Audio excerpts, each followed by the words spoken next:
The Invisible Man by H.G. Wells. Chapter 8. In Transit.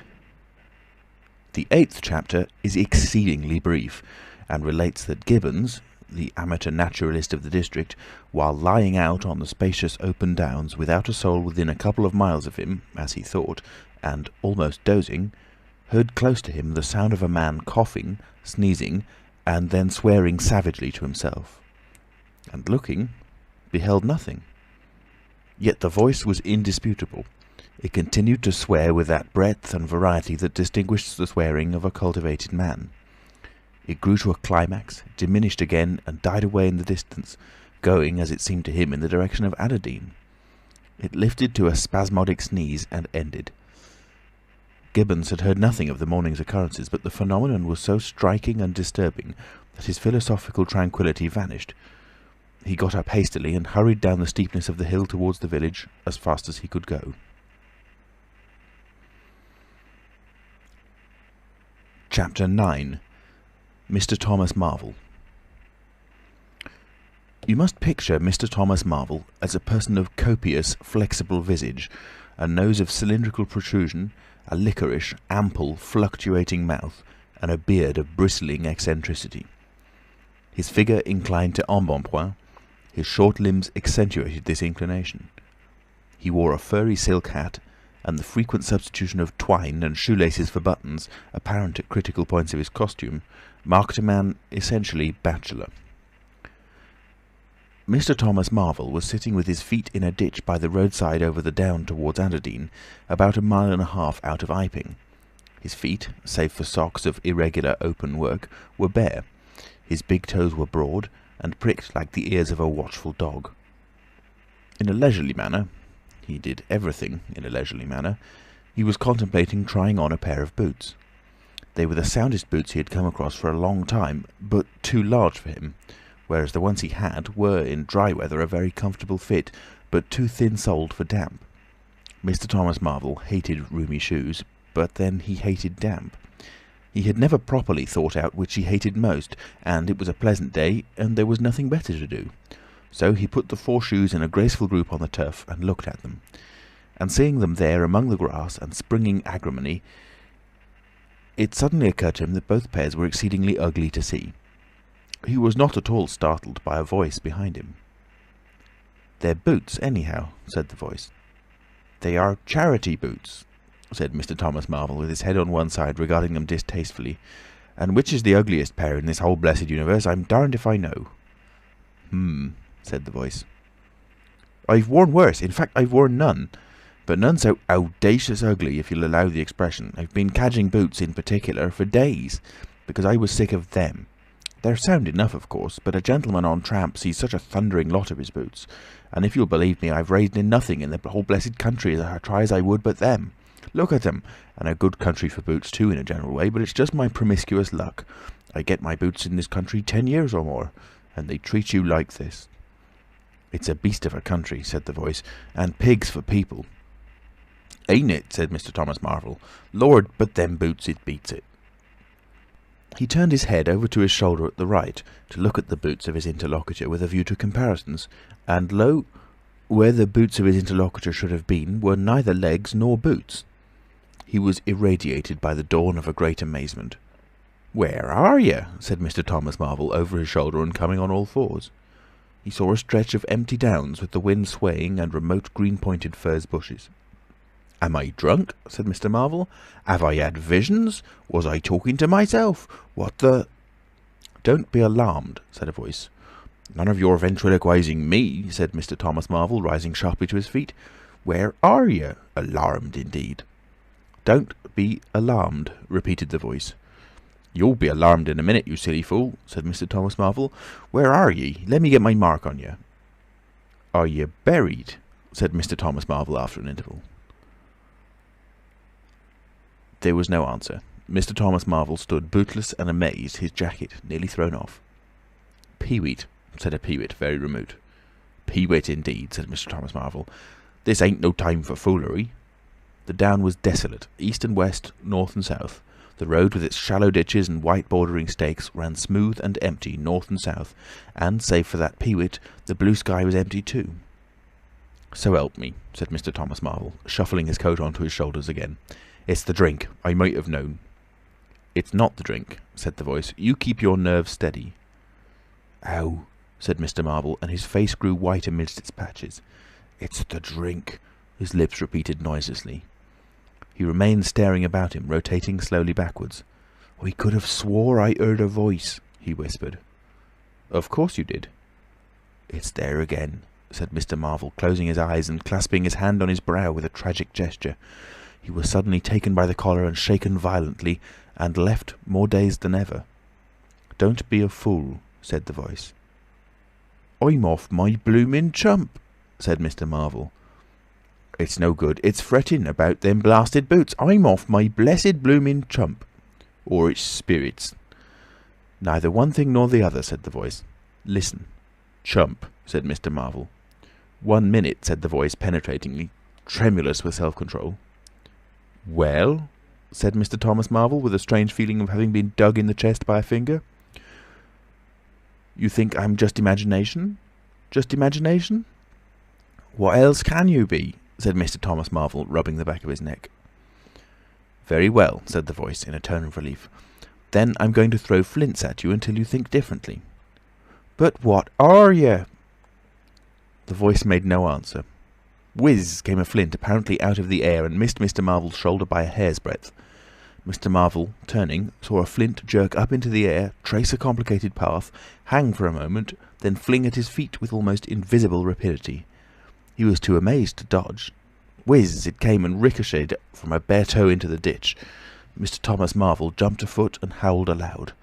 Then he started to run, tripped over an unseen obstacle, and came head over heels into a sitting position. "Now," said the voice, as a third stone curved upward and hung in the air above the tramp, "am I imagination?" Mr. Marvel, by way of reply, struggled to his feet and was immediately rolled over again. He lay quiet for a moment. "If you struggle any more," said the voice, "I shall throw the flint at your head." "It's a fair do," said Mr. Thomas Marvel, sitting up, taking his wounded toe in hand and fixing his eye on the third missile. "I don't understand it. Stones flinging themselves, stones talking. Put yourself down. Rot away. I'm done." The third flint fell. "It's very simple," said the voice. "I'm an invisible man." "Tell us something I don't know," said Mr. Marvel, gasping with pain. "Where you've hid... how you... I don't know. I'm beat." "That's all," said the voice. "I'm invisible. That's what I want you to understand." "Anyone could see that. There's no need for you to be so confounded impatient, mister. Now then, give us a notion. How are you hid?" "I'm invisible. That's the great point, and what I want you to understand is this." "But whereabouts?" interrupted Mr. Marvel. "Here, 6 yards in front of you." "Oh, come, I ain't blind. You'll be telling me next you're just thin air. I'm not one of your ignorant tramps." "Yes, I am. Thin air. You're looking through me." "What? Ain't there any stuff to you? Vox et... oh, what is it? Jabber? Is that it?" "I'm just a human being. Solid. Needing food and drink. Needing covering too. But I'm invisible. You see? Invisible. Simple idea. Invisible." "What, real like?" "Yes, real." "Let's have a hand of you," said Marvel. "If you are real, won't be so darn out of the way like then." "Lord," he said, "how you made me jump, gripping me like that." He felt the hand that had closed round his wrist with his disengaged fingers, and his fingers went timorously up the arm, patted a muscular chest, and explored a bearded face. Marvel's face was astonishment. "I'm dashed," he said, "if this don't beat cockfighting. Most remarkable. And there I can see a rabbit clean through you half a mile away, not a bit of you visible except—" He scrutinised the apparently empty space keenly. "You haven't been eating bread and cheese?" he asked, holding the invisible arm. "You're quite right, and it's not quite assimilated into the system." "Ah," said Mr. Marvel. "Sort of ghostly, though." "Of course. All this isn't half wonderful, as you think." "It's quite wonderful enough for my modest wants," said Mr. Thomas Marvel. How'd you manage it? How the deuce is it done?" "It's too long a story, and besides—" "I tell you, the whole business fairly beats me," said Mr. Marvel. "What I want to say at present is this. I need help. I have come to that. I came upon you suddenly. I was wandering, mad with rage, naked, impotent. I could have murdered, and I saw you." "Lord!" said Mr. Marvel. "I came up behind you, hesitated, went on." Mr. Marvel's expression was eloquent. "Then stopped. 'Here,' I said, 'is an outcast like myself. This is the man for me.' So I turned back and came to you, and—" "Lord!" said Mr. Marvel. "But I'm all in a tizzy. May I ask, how is it, and what you may be requiring in the way of help? Invisible. I want you to help me get clothes and shelter, and then with other things. I've left them long enough. If you won't, well, but you must." "Look here," said Mr. Marvel. "I'm too flabbergasted. Don't knock me about any more, and leave me go. I must steady a bit, and you've pretty near broken my toe. It's all so unreasonable. Empty downs, empty sky, nothing visible for miles except the bosom of nature, and then comes a voice out of heaven, and stones, and a fist. Lord!" "Pull yourself together," said the voice, "for you have to do the job I've chosen for you." Mr. Marvel blew out his cheeks, and his eyes were round. "I've chosen you," said the voice. "You are the only man, except some of those fools down there, who knows there is such a thing as an invisible man. You have to be my helper. Help me, and I will do great things for you. An invisible man is a man of power." He stopped for a moment to sneeze violently. "But if you betray me," he said, "if you fail to do as I direct you—" He paused and tapped Mr. Marvel's shoulder smartly. Mr. Marvel gave a yelp of terror at the touch. "I don't want to betray you," said Mr. Marvel, edging away from the direction of the fingers. "Don't you go a-thinking that, whatever you do. All I want to do is help you. Just tell me what I got to do. Lord! Whatever you want done, that I'm most willing to do." Chapter 10. Mr. Marvel's Visit to Iping. After the first gusty panic had spent itself, Iping became argumentative. Scepticism suddenly reared its head. Rather nervous scepticism, not at all assured of its back, but scepticism nonetheless. It is so much easier not to believe in an invisible man, and those who had actually seen him dissolve into air, or felt the strength of his arm, could be counted on the fingers of two hands.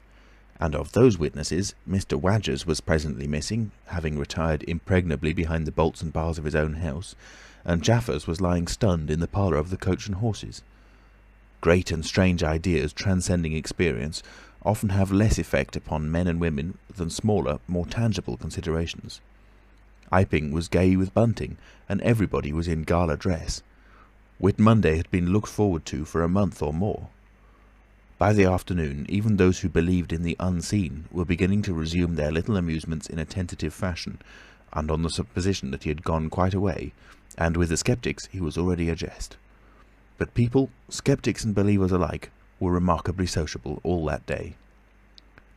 Haysman's Meadow was gay with a tent, in which Mrs. Bunting and other ladies were preparing tea, while, without, the Sunday school children ran races and played games under the noisy guidance of the curate and the Misses Cuss and Sackbut.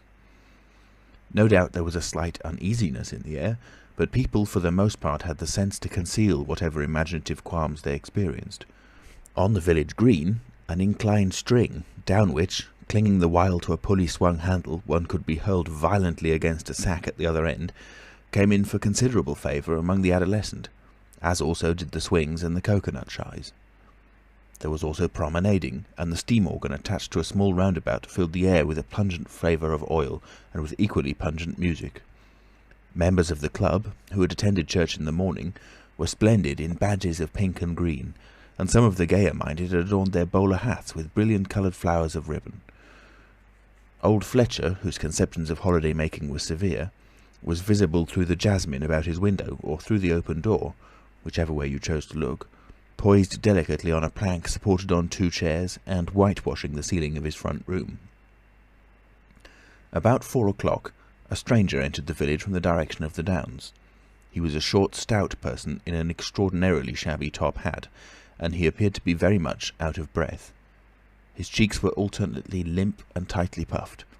His mottled face was apprehensive, and he moved with a sort of reluctant alacrity. He turned the corner of the church and directed his way to the Coach and Horses.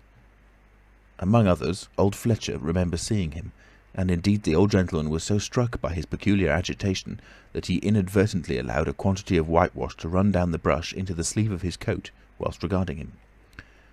This stranger, to the perceptions of the proprietor of the cocoanut shy, appeared to be talking to himself, and Mr. Huxter remarked the same thing. He stopped at the foot of the Coach and Horses steps, and, according to Mr. Huxter, appeared to undergo a severe internal struggle before he could induce himself to enter the house. Finally he marched up the steps, and was seen by Mr. Huxter to turn to the left and open the door of the parlour. Mr. Huxter heard voices from within the room and from the bar, apprising the man of his error. "That room's private," said Hall, and the stranger shut the door clumsily and went into the bar. In the course of a few minutes he reappeared, wiping his lips with the back of his hand with an air of quiet satisfaction that somehow impressed Mr. Huxter as he assumed. He stood looking about him for some moments, and then Mr. Huxter saw him walk in an oddly furtive manner towards the gates of the yard, upon which the parlour window opened. The stranger, after some hesitation, leant against one of the gate-posts, produced a short clay pipe, and prepared to fill it. His fingers trembled while doing so. He lit it clumsily and folded his arms, began to smoke in a languid attitude, an attitude which his occasional glances up the yard altogether belied. All this Mr. Huxter saw over the canisters of the tobacco window, and the singularity of the man's behaviour prompted him to maintain his observation. Presently the stranger stood up abruptly and put his pipe in his pocket. Then he vanished into the yard. Forthwith Mr. Huxter, conceiving he was witness of some petty larceny, leapt around his counter and ran out into the road to intercept the thief. As he did so, Mr. Marvel reappeared, his hat askew, a big bundle in a blue tablecloth in one hand, and 3 books tied together, as it proved afterwards, with the vicar's braces, in the other. Directly he saw Huxter he gave a sort of gasp, and turning sharply to the left, began to run.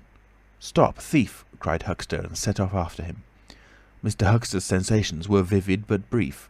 He saw the man just before him, and spurting briskly for the church corner and the hill road. He saw the village flags and festivities beyond, and a face or so turned towards him. He bawled "Stop!" again. He had hardly gone 10 strides before his shin was caught in some mysterious fashion, and he was no longer running, but flying with inconceivable rapidity through the air. He saw the ground suddenly close to his face. The world seemed to splash into a million whirling specks of light, and subsequent proceedings interested him no more. End of chapter 10. Recorded in Nottingham, England, on the Ides of March by Alex Foster. www.alexfoster.me.uk